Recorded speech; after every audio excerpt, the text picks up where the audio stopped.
பிதா, குமாரன், பரிசுத்த ஆவியின் நாமத்தினாலே ஆமென். உட்காரும்.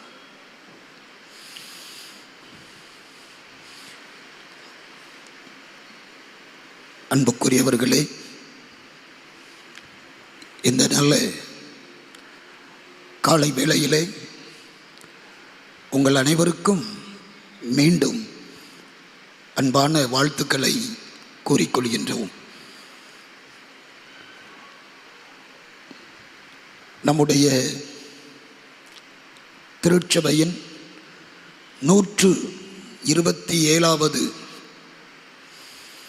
நம்முடைய திருச்சபையின் 127வது அருப்பின் பண்டிகையை கொண்டாட இருக்கின்றோம், ஆயத்தப்படுகின்றோம். ஆண்டவர் நம்மை ஆசீர்வதிப்பாராக. ஆலயத்தில் போதகர் அறிவிப்பு கொடுத்தார். இத்தனாம் தேதி அருப்புக்கால தோத்திர பண்டிகை கொண்டாடுகிறோம் என்று. எல்லோரும் பண்டிகைக்கு ஆயத்தமானாங்க. முதல் வரிசையில் ஈசா கண்ணாச்சி செய்தியை கேட்டுகிட்டே இருந்தாங்க. ஈசா கண்ணாச்சி ஒழுங்காக கோயிலுக்கு வருவாங்க, முன்னாடி தான் உட்காந்துருப்பாங்க. போதகர் என்ன சொல்கிறாரோ அதை அப்படியே கேட்டுகிட்டே இருப்பாங்க.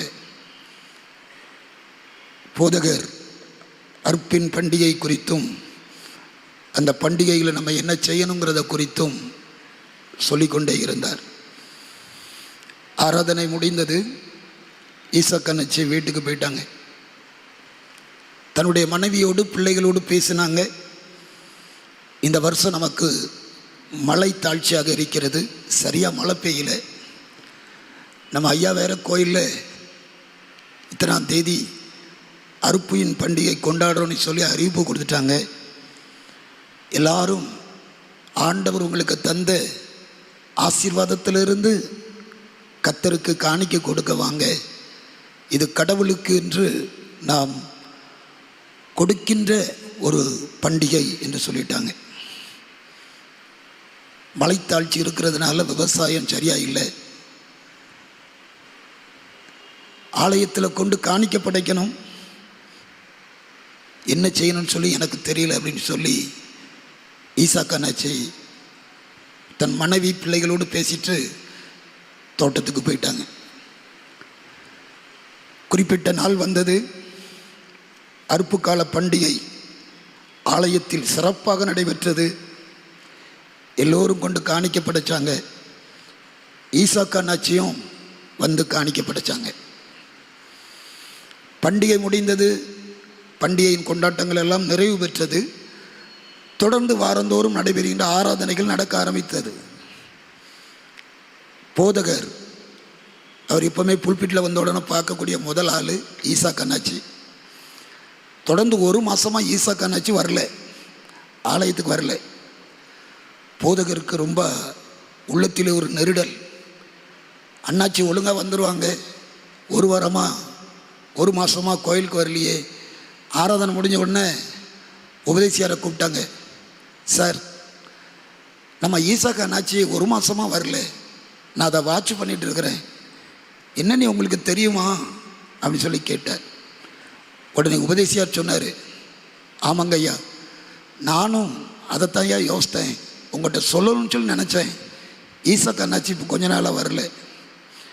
போதகர் சொன்னார், வண்டியை எடுங்க, உடனே போய் ஈசா கண்ணாச்சியை நம்ம பார்த்துட்டு வந்துடலாம், அங்கே வீட்டுக்கு போவோம் என்று உபதேசியாரும் ஐயாவும் ஈசா கண்ணாச்சியை பார்க்குறதுக்கு வீட்டுக்கு போனாங்க. வீட்டுக்கு போகும் பொழுது வீட்டில் அம்மா மட்டும் இருந்தாங்க. போதகர் கேட்டார், அம்மா ஐயாவை எங்கம்மா அப்படின்னு சொல்லி கேட்டார். அம்மா சொன்னாங்க, ஐயா தோட்டத்துக்கு போயிருக்காங்க, ஐயா வயலுக்கு போயிருக்காங்க அப்படி சொல்லி சொன்னாங்க. இப்போ உபதேசியரை பார்த்து ஐயா சொன்னாங்க, சார் இன்னைக்கு கண்டிப்பாக நம்ம ஈசா கண்ணாச்சியை பார்த்துடணும் அப்படின்னு சொல்லி, தோட்டம் தெரியுமா உங்களுக்கு அப்படி சொல்லி கேட்டார். உடனே உபதேசியாரும் சொன்னாங்க, ஆமாம் ஐயா அவங்க தோட்டம் எனக்கு தெரியும், வாங்க போவோன்னு சொல்லி மீண்டும் 2 பேரும் தோட்டத்துக்கு போனாங்க. தோட்டத்துக்கு போய் அங்கே என்ட்ரன்ஸில் உள்ள தோட்டத்துக்குள்ளே நுழையிறாங்க. தூரத்தில் ஈசாக் அண்ணாச்சி நின்றுட்டு இருந்தார். அவர் ஒரு காரியம் வேலை செய்து கொண்டு இருந்தார்.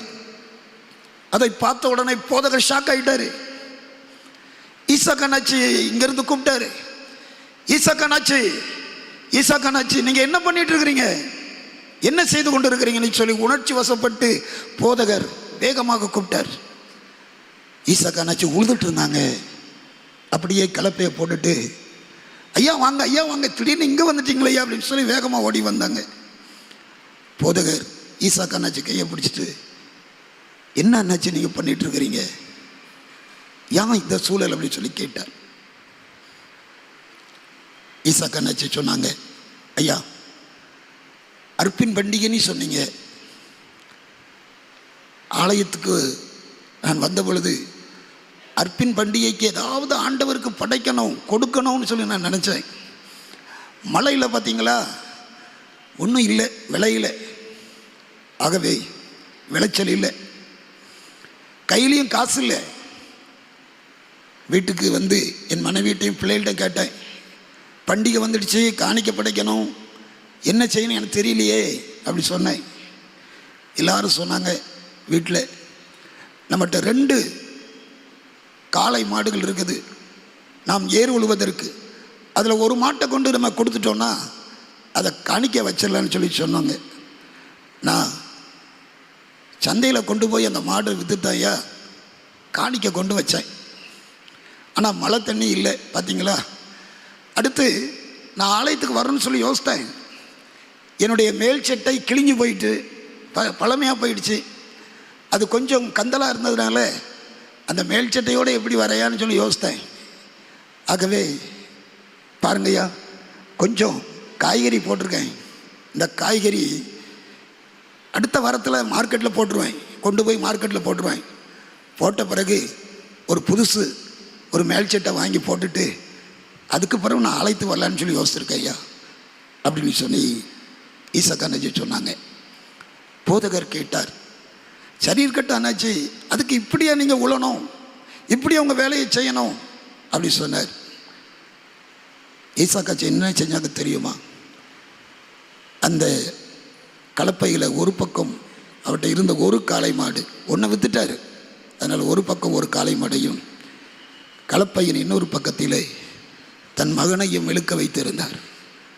அன்புக்குரியவர்களே, நம்ம முன்னோர்கள் கடவுளுக்கு நீ கொடுக்கறதில்ல, ஆண்டவருக்கு நீ கொடுக்கறதில்ல. அவங்க ஒரு நாள் சோர்ந்து போனதில்லை. மழை பெஞ்சதோ பெய்யலையோ, விளைநிலை விளைந்ததோ விளையவில்லையோ, கடவுளுக்கு என்று தாராமல் கொடுப்பதற்கு அவங்க முன் வந்தாங்க. கடவுள் எல்லாவற்றையும் நமக்கு கொடுத்தார், படைத்தார், எல்லாவற்றையும் நமக்காக படைத்த ஆண்டவர் அனுபவித்துக் கொள்ளுங்கள் என்று கொடுத்தார். எல்லாவற்றையும் அனுபவித்த மனிதன் அவன் வீழ்ந்து போனான். வீழ்ந்து போன மனிதனை மீட்டெடுப்பதற்காக கடவுள் தன்னுடைய ஒரே குமாரன் கிறிஸ்துவை உலகிற்கு அனுப்பினார். கடவுள் எல்லாவற்றையும் கொடுத்தவர் தன்னுடைய ஒரே ஒரு மகன், செல்ல மகன், அவர் இயேசுவை இந்த உலகிற்கு அனுப்பி சிலுவையில் கொடுத்து அவருடைய இரத்தத்தினாலே இந்த திருச்சபையை மீட்பதற்கு, மனுக்குலத்தை மீட்டெடுப்பதற்கு அதையும் கொடுத்துட்டார். கடவுள்கிட்ட கொடுக்க ஒன்றும் இல்லை, எல்லாத்தையும் நமக்காக கொடுத்துட்டாரு. கொடுத்த கடவுளுக்கு, கொடுத்த கர்த்தருக்கு கொடுப்பது கொடுத்து வைத்த பாக்கியம். கொடுத்த ஆண்டவருக்கு கொடுப்பது கொடுத்து வைத்த பாக்கியம். பக்கத்தில் சொல்லாமா, கொடுத்தவருக்கு கொடுப்பது கொடுத்து வைத்த பாக்கியம். சொல்லுங்க பார்ப்போம். கொடுத்தவருக்கு கொடுப்பது கொடுத்து வைத்த பாக்கியம். இது ஆண்டவருக்கு கொடுக்கக்கூடிய ஒரு காலம். எல்லாவற்றையும் ஆண்டவர் கொடுத்து விட்டார், எல்லாவற்றையும் கொடுத்து விட்டார். யூத மக்கள் 3 பண்டிகையை சிறப்பாக கொண்டாடுவாங்க. ஒன்று பஸ்கா பண்டிகை. எகிப்திலிருந்து கானானுக்கு போகும் பொழுது எகிப்து தேசத்திலே கடவுள் நிறைவேற்றின அந்த மீட்பின் செயலை குறிப்பதற்காக பஸ்கா பண்டிகை. அடுத்து கூடார பண்டிகை. அவர்கள் எகிப்திலிருந்து கானானுக்கு போகும் பொழுது அந்த வனாந்தர மார்க்கத்திலே அவர்கள் கூடாரங்களில் தங்கியிருப்பதை நினைவு கூறுவதற்காக கூடார பண்டிகை. அடுத்து கானான் தேசத்திற்கு வந்த பிறகு கடவுள் அவர்களுக்கு கட்டாத வீட்டையும் நட்டாத தோட்டத்தையும் திராட்சை தோட்டங்களையும் ஒலிவ மரத் தோப்புகளையும் அத்தி மரங்களையும் ஆண்டவர் இலவசமாக கொடுத்தார். கானான் தேசத்திலே பாலும் தேனும் ஓடின தேசத்தை கொடுத்தார்.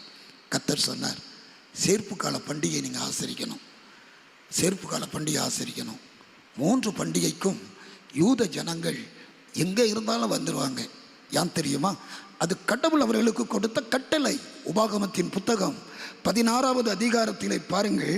உபாகமம் 16வது அதிகாரத்திலே அங்கே 16 வசனம் சொல்லுகிறது, வருஷத்தில் 3 தரம் புளிப்பில்லாத அப்ப பண்டிகைகளிலும் வாரங்களின் பண்டிகைகளிலும் கூடார பண்டிகையிலும் உன் ஆண்மக்கள் எல்லோரும் கர்த்தருடைய சந்நிதிக்கு வந்தே ஆகணும்.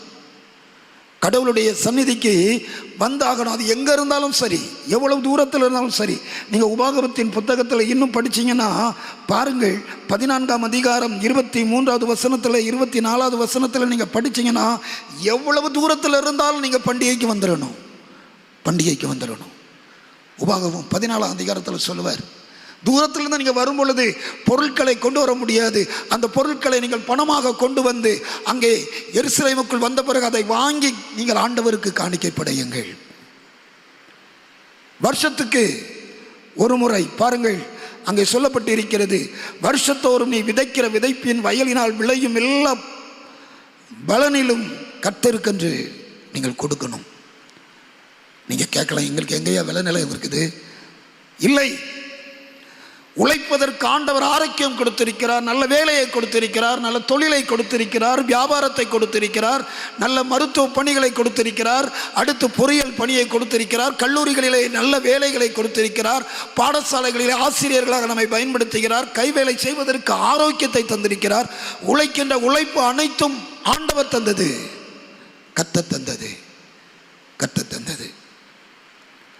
ஆண்டவருக்கு நாம் காணிக்கை படைக்கணும். அழகா போதகர் சொன்னாங்க, 2 முறை ஒரு நாள் வருமானத்தை கொடுக்குறோம். ஒன்று, தாய் திருமண்டலத்துக்கு மாம்பழ சங்கத்தில் ஒரு நாள் வருமானத்தை கொடுக்குறோம். 2வது, நம்ம தாய் சபைக்கு ஒரு நாள் வருமானத்தை கொடுக்குறோம். இதுக்கு பிறகு கடவுளுக்கு நம்ம அதிகமாக ஒன்றும் கொடுக்கறதில்ல. வாரம் காணிக்க கொடுக்குறோம், ஏதோ டொனேஷன் கேட்பாங்க கொடுக்குறோம், கடவுள் தந்த ஆசீர்வாதத்தை ஊழியத்துக்காக பகிர்ந்து கொடுக்கிறோம். மிகவும் நல்லது, ஏற்றுக்கொள்ளக்கூடியது. ஆனால் இந்த பண்டிகைகளை நீங்கள் குடும்பமாக எல்லாரும் முன் வந்து ஆண்டவருக்கு நன்றி சொல்லணும். வேதம் சொல்லுகிறது அல்லவா, உபாகமம் 16ஆம் அதிகாரத்தில் வெறுங்கையோடு வரக்கூடாது. உன் ஆண்மக்கள் எல்லோரும் கடவுளுடைய சந்நிதியில் முன்பதாக வந்து, அங்கே சொல்லப்பட்டு இருக்கிறது 10வது வசனத்தில், உபாகமம் 16:10, உன் தேவனாய கர்த்தர் உன்னை ஆசீர்வதித்ததற்கு தக்கதாய் உங்கள் கைக்கு நேர்ந்த மனப்பூர்வமான காணிக்கை வந்து கொடுங்க. மனப்பூர்வமான காணிக்கை கண்டிப்பாக இல்லை, கட்டாயமாயும் அல்ல. உங்கள் தேவனாய கர்த்தர் உங்களை எப்படி ஆசீர்வதித்தாரோ அள்ளி கொடுங்க. இதை செஞ்சாங்க. 2 நாளாகமத்தின் புத்தகத்திலே நாம் படிக்கின்ற பொழுது 2 நாளாகமம் 31வது அதிகாரம் அங்கே 7வது வசனத்திலே எசேக்கியா ராஜா சொல்லுகிறான், கடவுளுடைய கட்டளை இது, மோசேக்கு கர்த்தர் கொடுத்த கட்டளை இது அப்படி சொல்லி இந்த பண்டிகையை குறித்து சொல்லுகிறார். ஜனங்கள் குவியல் குவியலாய் கொண்டு கொடுத்துட்டாங்க, குவியல் குவியலாக கொண்டு கொட்டிட்டாங்க. ராஜாவும் ஆசாரியர்களும் லேவியர்களும் அதை பார்த்து சந்தோஷப்பட்டார்கள். கடவுளுக்கு என்று கொடுப்பதற்கு எங்கள் மக்கள் எவ்வளவு மனமும் வந்திருக்கிறாங்க. கர்த்தர் சொன்ன நியமத்தை நிறைவேற்றினாங்க. அன்புக்குரியவர்களே, கடவுள் நம்மை ஆசீர்வதிச்சிருக்கிறார். நம்முடைய குடும்பங்களை கர்த்தர் ஆசீர்வதிச்சிருக்கிறாரு. குடும்பங்கள் எல்லாருக்கும் நல்ல வேலையை கொடுத்திருக்கிறாரு. கடவுளுக்கு என்று ஒரு நாள் வருமானத்தை, தசம பாகத்தின் காரியங்களை ஆண்டவருடைய சமூகத்தில் கொண்டு வந்து காணிக்கையாக படைப்பதற்கு அறுப்பு கால பண்டிகை. இந்த பண்டிகைகளை என்ன பண்ணணுமா அதைத்தான் நான் சுருக்கமாக சொல்ல போகிறேன். முதலாவதாக உபாகமத்தின் புத்தகம் 26வது அதிகாரத்திலே 3வது வசனத்தில் சொல்லப்பட்டு இருக்கிறது, கடவுள் தந்த ஆசீர்வாதத்தை ஒரு கூடையில் வச்சுக்கோங்க. பை கொடுக்குறாங்க, அந்த பையில் ஆண்டவர் தந்த ஆசீர்வாதத்தை கொண்டு வாங்க, காணிக்கப்படைங்க. ஒரு பையை வச்சுட்டு இன்னொரு பையா உங்கள் வீட்டுக்கு ஆசீர்வாதத்தை எடுத்துகிட்டு போங்க. ஒரு பை கொண்டு வந்து இன்னொரு பை இட்டு போகணும். பொருள் காணிக்கை கொண்டு வந்து படைங்க. என்ன செய்யணுமா பாருங்கள், அங்கே சொல்லப்பட்டு இருக்கிறது. நீங்கள் உங்கள் ஆண்டவர் தெரிந்து கொள்ளும் ஸ்தானத்திலே குடும்பமாக வந்து ஒரு கூடையிலே கடவுள் தந்த ஆசீர்வாதத்தின் பலனை வைத்து அந்நாளில் இருக்கிற ஆசாரியின் இடத்துல போய் சொல்லணும். 3வது வசனத்தில் சொல்லப்பட்டு இருக்கிறது, ஆசாரியின் இடத்தில் சென்று சொல்ல வேண்டிய காரியம், நாங்கள் குடும்பமாக வந்து சேர்ந்தோம். பண்டிகையிலே ஆண்டவருடைய சமூகத்தில் நீங்கள் வந்து சொல்ல வேண்டிய முதல் வார்த்தை, காணிக்கை படைக்கின்ற பொழுது, ஆசாரியனுடைய கரத்திலே வந்து காணிக்கையை கொடுக்கும் பொழுது, ஆசீர்வாதங்களை பெற்றுக்கொள்ளும் பொழுது சொல்ல வேண்டிய முதல் வார்த்தை என்ன வார்த்தை?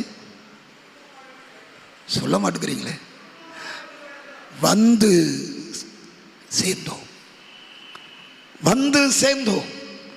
நாங்கள் கடந்து வந்த வழிகள், கடந்து வந்த பாதைகள் எல்லாவற்றிலும் எங்கள் தெய்வம் எங்களை சுமந்து வந்தார். கொரோனா காலம், லாக்டவுன், என்ன செய்வோம் தெரியாது, எப்படி இருப்போம் தெரியாது, சரீரத்தில் பலவீனம் வந்துருமோன்னு சொல்லி தயங்கினோம், பயந்தோம். ஒன்று நம்மை அணுகவில்லை. கர்த்தர் சுகமாய் பாதுகாத்தார். ஆண்டவருக்கு நன்றி சொல்வதற்கு முன்பதாக வந்து காணிக்கை படைத்து சொல்ல வேண்டிய முதல் வார்த்தை, வந்து சேர்ந்தோம். சொல்லுங்க, என்ன வார்த்தை சொல்லணும்? நாங்கள் வந்து சேர்ந்தோம் ஐயா, உங்கள் சன்னிதானத்தில் வந்து சேர்ந்தோம், எங்களை சுகமாக கூட்டு வந்தீர். இஸ்ரவேல் ஜனங்கள் பழையதை நினைக்கிறார்கள். எகிப்து தேசத்தில் கசந்து போன வாழ்க்கை வாழ்ந்தோம். பாலைவனத்திலே நாங்கள் கடினமான சூழலை சந்தித்தோம். ஆனால் எங்கள் கடவுள் எங்களை அழிக்கவில்லை, எங்களுக்கு வாழ்வு தந்தார். கட்டாத பட்டணம், நட்டாத திராட்சை தோட்டம், கானான் தேசத்தின் கானானியருடைய வாழ்வில் இருந்து கர்த்தர் எங்களுக்கு இலவசமாக எல்லாவற்றையும் கொடுத்தார். எங்கள் ஆண்டவருக்கு நன்றியாய் கொண்டு வந்தோம். கொடுத்தவருக்கு கொடுப்பது கொடுத்து வைத்த பாக்கியம். வந்து சேர்ந்தோம். இரண்டாவதாக ஆசாரியனிடத்தில் வந்து சொல்ல வேண்டிய காரியம் 10வது வசனம் சொல்லுகிறது, இதோ கர்த்தாவே தேவரீர் எங்களுக்கு அருளி செய்த எங்களுடைய காரியங்களிலே நீர் கொடுத்த நிலத்தினுடைய கனிகளின் முதற் பலனை கொண்டு வந்தோம் ஐயா. நீ தந்த நிலத்தின் முதற் பலனை கொண்டு வந்தோம். கடவுள் மாதந்தோறும் நமக்கு ஊதியம் கொடுக்கிறார். செய்கின்ற தொழில்களிலே அபரிதமான வளர்ச்சியை கொடுக்கிறார். வியாபாரங்களில் ஆசீர்வாதங்களை அள்ளி தருகிறார். செய்கின்ற காரியங்களிலே கர்த்தர் விருத்தி அடைய செய்கின்ற ஆண்டவருக்கு நம்ம சும்மா சொல்லக்கூடாது. வந்து அங்கே சொல்ல வேண்டிய காரியம், குடும்பமாக வந்துட்டோம் ஐயா, நாங்கள் சும்மா வரல, நீ தந்த ஆசீர்வாதத்தை உமக்கு கொண்டு வந்திருக்கோம் ஐயா. வந்து சேர்ந்தோம், நாங்கள் கொண்டு வந்தோம் ஐயா, உங்களுக்கு நாங்கள் கொண்டு வந்திருக்கிறோம். எத்தனை பேர் இந்த மனப்பூர்வமாக இந்த பண்டிகையை கொண்டாட விரும்புகிறோம்? நீர் எங்களை ஆசீர்வதித்ததிலிருந்து உமக்கென்று கொண்டு வந்தோம்.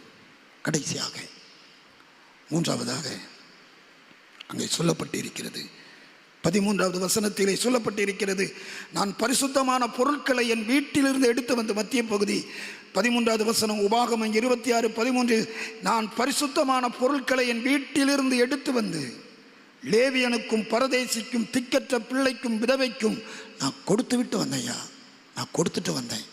நீ தந்த ஆசீர்வாதத்தை நான் மட்டும் அனுபவிக்கல, நீ தந்த ஆசீர்வாதத்தை வச்சுக்கிட்டு சுயநலமாக வாழல, நான் அதை பிறருக்கும் கொடுத்துட்டு வந்தேன். ஏழைகளுக்கு, பரதேசிகளுக்கு, திக்கற்றவர்களுக்கு, விதவைகளுக்கு, லேவியனுக்கு, ஆசாரியனுக்கு நாங்கள் எல்லாவற்றையும் கொடுத்து விட்டு வந்தோம் ஐயா, நீர் எங்களை ஆசீர்வதிக்கணும். நீர் எங்களை எப்படி ஆசீர்வதிக்கணும் தெரியுமா அப்படின்னு சொல்லி மோசே சொல்லும் பொழுது, அதே உபாகமம் 26வது அதிகாரத்தில் 19வது வசனத்தில் சொல்லுவார், நான் உண்டு பண்ணின எல்லா ஜாதிகளை பார்க்கிலும் புகழ்ச்சியிலும் கீர்த்தியிலும் மகிமையிலும் உங்களை சிறந்திருக்கும்படி செய்வேன். உங்கள் வாழ்வையும், உங்களுடைய தொழிலையும், உங்களுடைய வியாபாரத்தையும், உங்களுடைய கைகளின் பிரயாசத்தையும், உங்கள் பணிகளின் உயர்வையும் ஆண்டவர் உங்களுக்கு கொடுத்து புகழ்ச்சியிலும் கீர்த்தியிலும் மகிமையிலும் உங்களை சிறந்திருக்க செய்வார். வந்து சேர்ந்தோம், கொண்டு வந்தோம், கொடுத்து விட்டு வந்தோம். கொடுத்தவருக்கு கொடுப்பது கொடுத்து வைத்த பாக்கியம். பக்கத்தில் இன்னொரு முறை சொல்லுங்க பார்ப்போம். கொடுத்தவருக்கு கொடுப்பது கொடுத்து வைத்த பாக்கியம். வீரம் கேரள புதூர் அப்படின்னு ஒரு கிராமம் இருக்குது.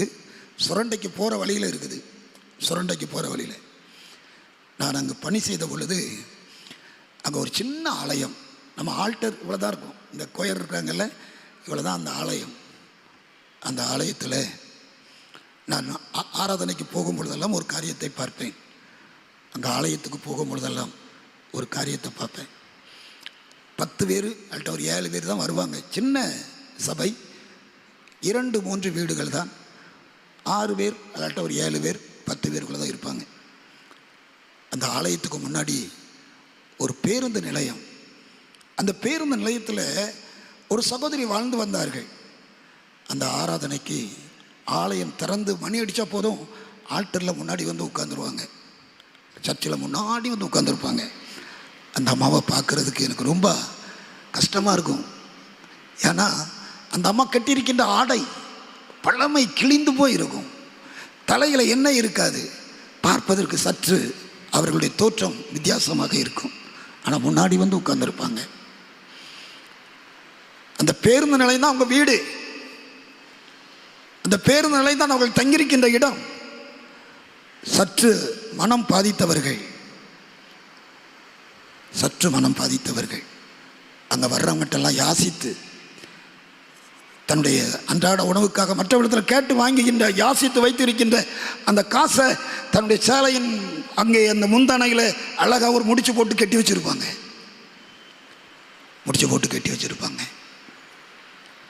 காணிக்கை நேரம் வரும். காணிக்கை தட்டை நான் ஆல்டர்லேருந்து எடுத்து வெளியே கொண்டு வருவேன். முன்னாடி வந்து என்கிட்ட வாங்குவாங்க. வாங்கிட்டு போய் அங்கே இருக்கிற அந்த ஒரு சில பேர்கிட்ட காணிக்கை வாங்கிட்டு அப்படியே ஆல்டருக்கு முன்னாடி கிடக்கிற டேபிளில் கொண்டு வைப்பாங்க. அந்த ஸ்டூல் மாதிரி முன்னாடி இருக்கிற அந்த ஸ்டூலில் கொண்டு வைப்பாங்க. தட்டை வச்ச உடனே நான் பார்ப்பேன் என்ன செய்கிறாங்க அப்படின்னு பார்த்துக்கிட்டே இருப்பேன். ஒரு காரியம் செய்வாங்க. தன்னுடைய சேரியை எடுப்பாங்க, அந்த முந்தானியை எடுப்பாங்க, அந்த முந்தானியை முடித்து அவுப்பாங்க, அப்படியே உள்ளங்கையில் வைப்பாங்க. உள்ளங்கையில் வச்சுட்டு அவங்க சேகரித்து வைத்திருக்கிற அந்த காசை அப்படியே நவட்டி பார்ப்பாங்க. பார்த்துட்டு அதில் இருக்கிற பெரிய காணிக்கை எடுத்து நாணயத்தை எடுத்து அந்த தட்டில் வைப்பாங்க.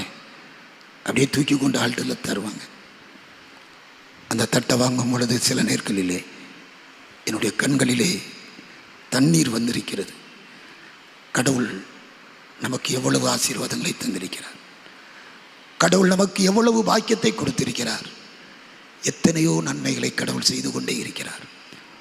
கொடுத்தவருக்கு கொடுப்பது கொடுத்து வைத்த பாக்கியம். வந்து சேர்ந்தோம், கொண்டு வந்தோம், கொடுத்து விட்டு வந்தோம். எங்களை மகிழ்ச்சியிலும் கீர்த்தியிலும் புகழ்ச்சியிலும் பெருக பண்ணும். முகவரி இல்லாத நமக்கு ஏதோ ஒரு கிராமத்தில் வாழ்ந்தோம், எங்கேயோ ஒரு இடத்தில் வாழ்ந்தோம், யாருமே நமக்கு தெரியாது. இந்த பட்டணத்தில் வந்து நம்மை ஆண்டவர் உயர்த்தியிருக்கிறார். கொடுத்தவருக்கு கொடுப்பது கொடுத்து வைத்த பாக்கியம். எல்லாரும் ஆராதனைக்கு வாங்க, குடும்பமாக வாங்க. 3 நாட்கள் நடக்கின்ற அனைத்து நிகழ்ச்சிகளிலும் பங்கு பெறுங்க. பண்டிகையின் ஆசீர்வாதம் நம்முடைய சரசின் மீது தங்கியிருக்கும். கர்த்தர் உங்களை ஆசீர்வதிப்பார். கொடுத்தவருக்கு கொடுப்பது கொடுத்து வைத்த பாக்கியம்.